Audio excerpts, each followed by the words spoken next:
तो यहाँ पे हमारा फर्स्ट क्वेश्चन क्या कह रहा है, फाइंड सेवन टर्म इफ 2, 4, 8, 16। हमें क्या ढूंढना है कि सेवन टर्म क्या होने वाला है जब हमारा पहला डिजिट फर्स्ट टर्म है 2, सेकंड टर्म है 4। तो अभी हम यहाँ देख सकते हैं कि हर टर्म को 2 से मल्टीप्लाई कर दिया गया है, मतलब जो कॉमन सबको मल्टीप्लाई कर रहा है उसकी वैल्यू कितनी है 2। तो यहाँ पे मुझे a की वैल्यू मिली 2 जो कि हमारा फर्स्ट टर्म था, और r की वैल्यू मिली 2। ठीक है, इससे हिसाब से मैं एक ज्योमेट्रिक मीन का फॉर्मूला यूज कर सकता हूँ, Tn = a r n-1। तो यहाँ पे n क्या होने वाला है, हमें कौन सा टर्म ढूंढना है, 7 टर्म। सो n की वैल्यू है 7। सो मुझे 3 चीज मिल चुकी है। अभी देख के हम क्या कर सकते हैं, a की वैल्यू है 2, r मतलब कितना होने वाला है, इंटू 2 n-1 मतलब 7 - 1। सो 2 × 2 7 - 1 6। सो अभी मुझे 2 को 6 बार मल्टीप्लाई करना होगा। 2, 4, 8, 16, 32 और 64 मिल गया मुझे। सो 2 × 64, 2 को 65 से मल्टीप्लाई करेंगे तो मुझे 2 को 64 से मल्टीप्लाई करेंगे तब मुझे मिलेगा 128।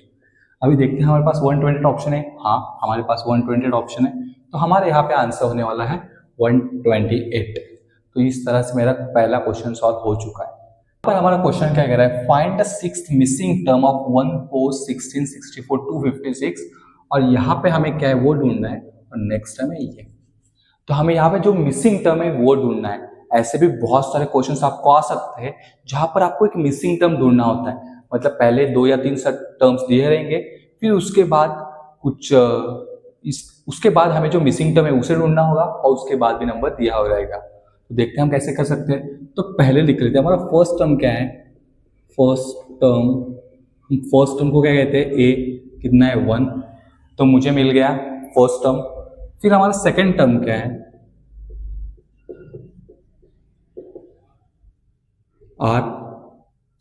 सेकंड टर्म हमारा क्या है यहाँ पे 4। फिर यहाँ पे थर्ड टर्म क्या है 16। तो हम देख सकते हैं हर नंबर को मल्टीप्लाई बाय 4 किया गया है। तो यहाँ पे हमें r कितना मिलने वाला है 4। तो मुझे a मिल गया 1, r मिल गया 4, और मुझे ढूंढना क्या है, कौन सा टर्म ढूंढना है, 6 टर्म। 1, 2, 3, 4, 5, 6। तो यहाँ पे 6। तो हमारा यहाँ पे फॉर्मूला क्या कहता है, Tn = a/r(n-1)। सो Tn जैसे का तैसा, a कितना है मेरा 1 इंटू r कितना होने वाला है 4 इंटू n-1 मतलब 6 - 1। सो Tn = 1 इंटू 4 और रेज टू 5। और जब मैं 10⁻4 को 5 बार मल्टीप्लाई करूंगा तो मुझे आंसर मिलेगा इतना।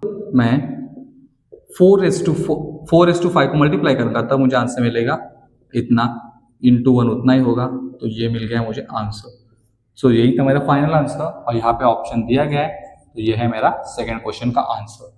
तो यहाँ पर टर्म्स बहुत बड़े बड़े दिख रहे थे, लेकिन अगर ये फॉर्मूला हमने यूज ठीक से कर लिया तो हम इजीली से सॉल्व कर सकते हैं। हमारे पास अरिथमेटिक प्रोग्रेशन का फॉर्मूला क्या रहता है, Tn = a(n-1)t। और यहाँ पे ज्योमेट्रिक प्रोग्रेशन में क्या रहता है, a(r(n-1)d। ये दो फॉर्मूले आपको पता होने ही चाहिए, एक है अरिथमेटिक मीन का, एक है ज्योमेट्रिक मीन का। अगर ये दो फॉर्मूले आपको पता है तो आप कोई भी टर्म ढूंढ सकते हो जब आपके पास टर्म्स दिए गए हो।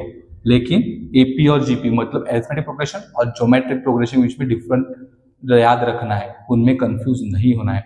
अगर आपको उनमें कंफ्यूजन नहीं है और आपको ये दो फॉर्मूले पता है तो आप कोई भी सीरीज का आंसर सॉल्व कर सकते हो, कौन सा भी मिसिंग टर्म ढूंढ सकते हो या फिर कोई भी टर्म ढूंढ सकते हो। तो यहाँ पे हमारा क्वेश्चन क्या कह रहा है, in a cricket match team a opener scored 46 runs in a first match. तो फर्स्ट मैच में उसने कितना स्कोर किया, फर्स्ट में उसने स्कोर किए 46 runs, 62 in third match. So second तो मुझे दिया ही नहीं गया है, लेकिन थर्ड मैच में उसने स्कोर किए 62। If he played total 3 innings, तो उसने कितने इनिंग्स खेले हैं, 3 innings, then what will be the exact score for the second match. तो सेकंड मैच में कितना एग्जैक्ट स्कोर का ये मुझे ढूंढना है। और आगे कंडीशन क्या है, if his score total was, मतलब इसकी सबकी टोटल कितने थे 217। तो मुझे एक सिंपल क्वेश्चन दिया गया है लेकिन वर्ड फॉर्मेट में दिया गया है, इसलिए थोड़ा डिफिकल्ट लग रहा है, लेकिन अभी जब मैंने इतना लिख लिया है तो मुझे लग रहा है मैं आसानी सॉल्व कर लूंगा। फर्स्ट मैच में और थर्ड मैच में उसने टोटल कितने किए थे 46 प्लस 62, और सेकेंड इनिंग कितनी थी मुझे पता नहीं, और टोटल कितने थे ये मैंने लिख लिया 62 प्लस ये कितने होने वाले हैं 108 plus x is equal to 217, so x is equal to 217 minus 108। तो जब मैं इसे माइनस करूंगा तब मुझे आंसर कितना मिलने वाला है 901। सो मुझे 109 आंसर मिला। तो यहाँ पर मेरा आंसर क्या था, सेकेंड इनिंग का स्कोर कितना था x, मतलब सेकेंड इनिंग में उसने कितने रन किए थे 109। तो 109 मेरे पास ऑप्शन है, हाँ है, तो ये है मेरा ऑप्शन जो इस क्वेश्चन में, तो ये था उसका स्कोर जो उसने सेकेंड मैच में किया था। तो आसानी से इस क्वेश्चन को मैंने सॉल्व कर लिया।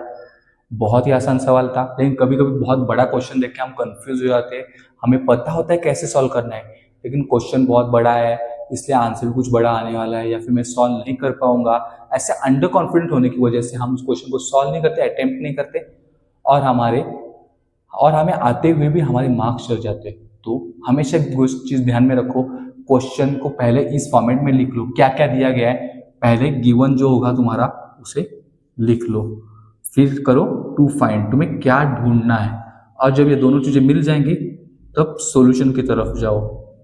अगर ये तीनों चीजें आपने यूज कर ली तो किसी भी क्वेश्चन को आप बहुत ज्यादा आसानी से सॉल्व कर सकते हो।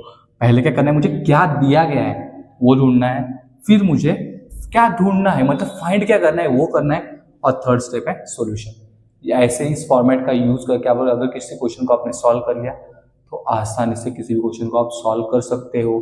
खुद के ऊपर विश्वास रखो, मैं सॉल्व कर सकता हूँ, कुछ बेसिक फॉर्मूला अगर तुम्हें पता है तो तुम क्वेश्चन को सॉल्व कर सकते हो। तो यहाँ पर हमारा नेक्स्ट क्वेश्चन क्या कह रहा है, if a cricket match team a opener score 41 runs in a first match. तो फर्स्ट मैच में उसने कितने किए, first match 41, 81 run in third, फिर सेकंड नहीं दिया गया है, थर्ड में कितने किए 81, और फोर्थ में कितने किए एंड 37 इन फोर्थ, ठीक है, and total he played 4 innings. ये तो हमें पता ही है कि उसने कितने इनिंग्स खेले थे, 4 इनिंग्स खेले थे। Then what is the exact for the second match. So second match में उसका एग्जैक्ट स्कोर का था, तो सेकंड मैच में उसका एग्जैक्ट स्कोर क्या था यह हमें ढूंढना है। कब, if his average of all matches was 46, मतलब एक और चीज हमें यहाँ पे ऐड हुई है वो है एवरेज कितना है 46। तो हमें यहाँ पे टोटल रन्स तो नहीं दिए गए लेकिन एवरेज कितना होने वाला ये दिया गया है। एवरेज का मतलब क्या होता है, एवरेज मतलब सम डिवाइड बाय नंबर्स, मतलब इन सब की सम उसे डिवाइड कैसे करेंगे 4 से, ये होता है एवरेज। तो यहाँ पे 46 कितना दिया गया है, एवरेज दिया गया है। सम क्या होने वाली है 41, और इसे कुछ नहीं तो हम x कंसिडर करते हैं, यहाँ पे हम इसे x कंसिडर करते हैं, प्लस x प्लस थर्ड कितना है 81 plus 37 divide by 4। Divide by 4 क्यों, उस 4 क्यों, क्योंकि उस प्लेयर ने 4 इनिंग्स खेले थे। तो इसका जो हम आंसर करेंगे, तो जब इसे हम आगे सॉल्व करेंगे तो क्या होगा 46 इज इक्वल टू, इन सब की सम आएगी 159 प्लस x डिवाइड बाय 4। तो 4 यहाँ पे डिवाइड यहाँ के मल्टीप्लाई करेगा, मतलब 46 into 4 is equal to 159 plus x। तो इसका आंसर मिलेगा 184 is equal to 159 plus x। तो यहाँ पे प्लस यहाँ पे माइनस हो जाएगा, so x is equal to 184 minus 159। So x की मुझे वैल्यू मिलेगी 25। तो x क्या था यहाँ पे मेरा सेकेंड इनिंग की रन्स थे, तो फिर मुझे आंसर मिल गया 25। तो यहाँ पे 25 हमारे पास आंसर है। तो इजीली इस क्वेश्चन को हमने सॉल्व कर लिया है। पिछले क्वेश्चन में हमने क्या देखा, 3 मैच के स्कोर दिए थे और टोटल रन्स दिए थे, लेकिन यहाँ पे चेंज क्या है, यहाँ पे 4 मैच दिए गए थे और उनका एवरेज दिया गया था। मैंने पिछले सम में भी कहा क्या फॉर्मेट यूज करना है, गिवन, पहले मुझे क्या दिया गया है, फिर टू फाइंड, मुझे फाइंड क्या करना है और बाद में जाना है सॉल्यूशन की तरफ। मतलब इस फॉर्मूले से इस सॉल्व को, तो इस फॉर्मूले से मैंने इस क्वेश्चन को भी सॉल्व कर लिया।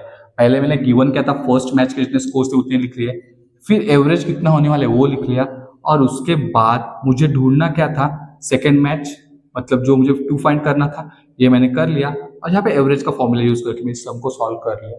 तो बहुत छोटी छोटी चीजें होती है जो हमें ध्यान रखनी है। एवरेज का फॉर्मूला, एवरेज और मीन एक ही होता है, एवरेज और अरिथमेटिक मीन एक ही है, ये छोटी छोटी चीजें हमें ध्यान रखनी है। अगर ये छोटी छोटी चीजें मुझे पता है तो कोई भी क्वेश्चन में आराम से सॉल्व कर सकता हूँ। तो इन छोटी छोटी चीजों को हमेशा ध्यान में रखो और ऐसे क्वेश्चन सॉल्व करते रहो, क्योंकि आप जितने सॉल्व करोगे क्योंकि आप जितने क्वेश्चन सॉल्व करोगे उतनी आपकी प्रैक्टिस होगी।